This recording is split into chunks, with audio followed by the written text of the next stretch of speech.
అనే అర్థమవుతుంది.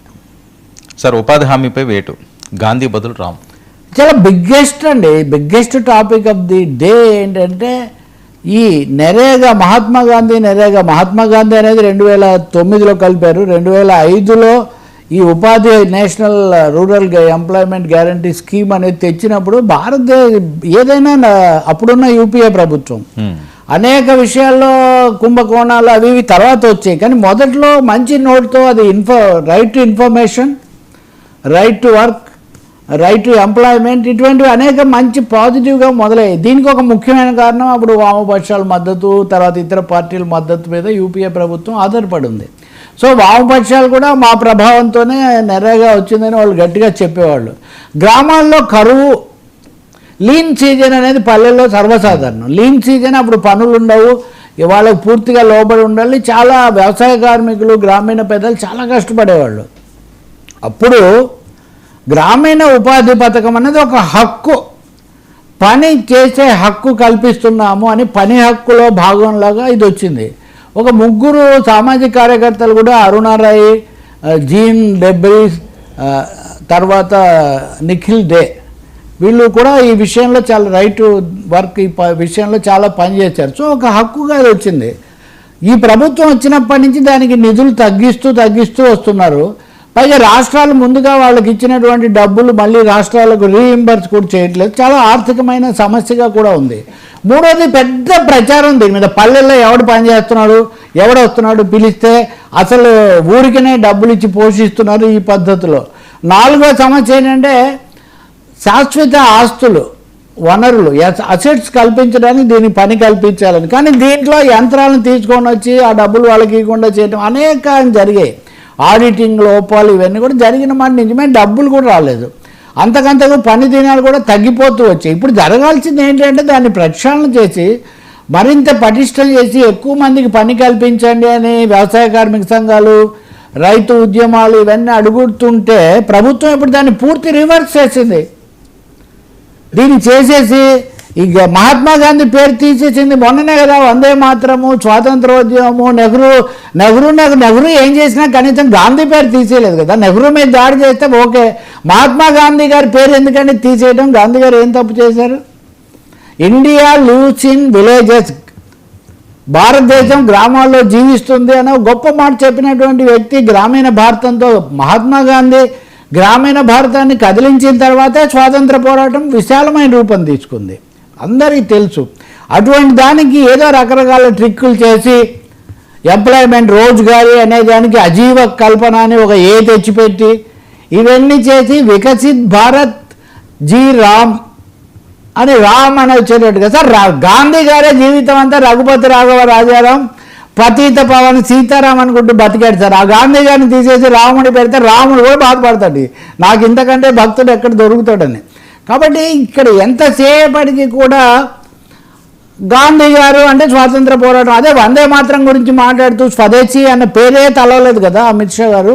ఇప్పుడు కూడా అంతే, గాంధీ గారి పేరు దాన్ని తీసేసి ఇదేదో పెట్టి దీనికంటే మేము పని దినాలు 25 రోజులు పెంచాము, అంతకుముందు 100 రోజులు ఉంటే ఇప్పుడు దీనికి గ్యారంటీ ఏం లేదండి. ఒకటి ఆ ఈ మార్పులో ఒక ముఖ్యమైన భాగం ఉంది వర్మ గారు. అంతకుముందుది హక్కు, ఎంతమందికి పని కల్పించాలి అనేది లెక్క వేసి అన్ని పని దినాలు కల్పించడానికి చర్యలు తీసుకోవాలి. ఇది పథకం. ఈ పథకం అన్నది 2 నెలలు అమలు జరగదు. అంటే ముఖ్యంగా వ్యవసాయ పనులు ఉన్నప్పుడు ఇది ఆపేస్తారంట. అసలు ఏ హక్కు అయినా ఆపుతారండి? ఒక హక్కు అంటూ కల్పించిన తర్వాత సీజన్లో ఆపేసి అంటే వాళ్ళు ఎంతకని తక్కువ కూలికి వెళ్ళాలి అనే ఉద్దేశమా? ఉదాహరణకి పథకం ఉండే వాళ్ళకు కొంచెం బార్గెనింగ్ కెపాసిటీ ఉండేది, భద్రత అది వాళ్ళకు. అంటే హక్కు తీసేస్తే వాళ్ళకు ఉండే భద్రత తీసేసి వాళ్ళు మళ్ళీ గతంలో లాగా భూస్వాముల లేకపోతే స్థానికమైన దయాదాక్షిణ్యాల మీద బతకాలని కోరుకుంటున్నారా? నాలుగవది ఒక్క షరతు కూడా లేదు. గతంలో యంత్రాలు వాడకూడదు అని ఒక షరతు ఉంది. అయినా కాంట్రాక్టర్లు దొంగ బిల్లులు సృష్టించి యంత్రాలు ఉపయోగించి డబ్బులు తీసుకునేవాళ్ళు. ఇప్పుడు యంత్రాలు ఉపయోగించకూడదనే షరతు కూడా తీసేశారు. సో గ్రామీణ ఉపాధి పథకానికి పూర్తిగా మంగళం పాడి గ్రహణం పట్టించేటటువంటి ఒక చాలా తప్పు నిర్ణయం, ఇది చాలా హానికరమైనది కూడా. ఈ బిల్లు ముసాయిదా తగలబెట్టండి అని ఇప్పుడు వ్యవసాయ కార్మిక సంఘాలు పిలిపిస్తున్నాయి. ఇది పోరాడి తెచ్చుకున్న ఒకటి సుందరయ్య గారు ఒక విషయం గర్వంగా చెప్పుకోవచ్చు మనం. భారతదేశంలో మొదటి వ్యవసాయ కార్మిక సంఘం అన్నది నెల్లూరు జిల్లాలో పుట్టింది. అది సుందరయ్య గారు స్థాపించారు. అంతవరకు అసలు వ్యవసాయము కార్మిక సంఘం అనే ఆలోచనే లేదు, కూలీలు అనేవాళ్ళు వాళ్ళను. ఇప్పుడు మళ్ళీ మనం అలా దయదర్శినియాల మీదకి పంపిస్తున్నామా? ఎందుకు ఈ చట్టం తీసుకొని వచ్చారు? ఎందుకు గాంధీ గారి పేరు తీసేశారు? ఎందుకు హక్కును కాస్త అదేదో పథకంలాగా మార్చారు? ఎందుకు యంత్రాలకు కూడా ఇందులో చోటు కల్పిస్తున్నారు?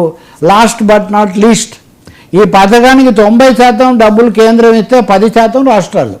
ముందు కేంద్రం డబ్బులతో పనిచేసి తమ వాటా, ఇప్పుడు 60% కేంద్రం ఇస్తే 40% రాష్ట్రాలు, అంటే దాదాపు 50 దాదాపు అంతే కదా. పైగా గతంలో ఇచ్చిన డబ్బులు కూడా తిరిగి ఇవ్వరు, అంటే రాష్ట్రాలే ఈ భారం మోయాలి. ఇది ఒక పెద్ద రాష్ట్రాలకు ఇప్పటికే ఉంది. ఇంకా దారుణమైంది ఉంది, ఏ రాష్ట్రాల్లో ఎంత పెట్టాలన్నది కేంద్రం నిర్ణయిస్తుందంట. ఒక హక్కుగా స్థానికంగా ఉన్న పరిస్థితులను బట్టి అధికారులు నిపుణులు అంచనా వేసి మా రాష్ట్రానికి ఇన్ని వర్కింగ్ డేస్ కావాలి, ఇన్ని పని దినాలు కావాలని అడుగుతున్న పరిస్థితి పోయి దీని ఒక దయాభిక్షలాగా రాజకీయ పథకంలాగా చేస్తారు. ఎప్పుడైతే కేంద్రం ఆధీనంలోకి వెళ్ళిపోయి వాళ్ళదే నిర్ణేతలు అవుతారో మీరు ఊహించవచ్చు మన ఎన్నికలు ఎక్కడ జరుగుతున్నాయో, మనకి ఎక్కడ అవకాశాలు ఉన్నాయో దాన్ని అక్కడ మనం ఎక్కువగా చేస్తాం. అది రాజకీయాల్లో సర్వసాధారణం కదా.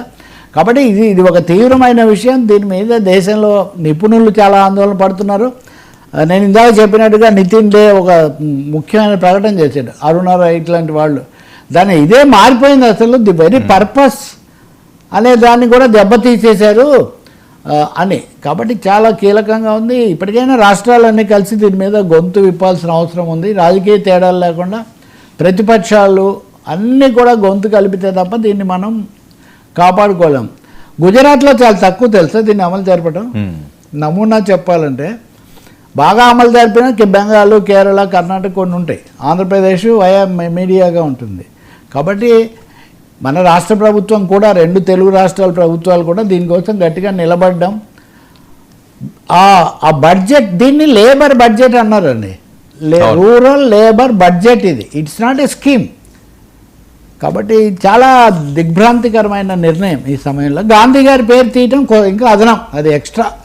గాంధీ గారి పేరు కాదు ఇంకేదైనా పెట్టండి, గాంధీ గారికి వచ్చే లోటు లేదు, భారతదేశానికి వచ్చే లోటు లేదు. కానీ ప్రజల హక్కులు అయితే హరించకూడదు కదా. సార్ బాలుకి వెల్కమ్, జలాలపై జగడం, ఇది ఒకటి. బాలసుబ్రహ్మణ్యం నిన్న మనం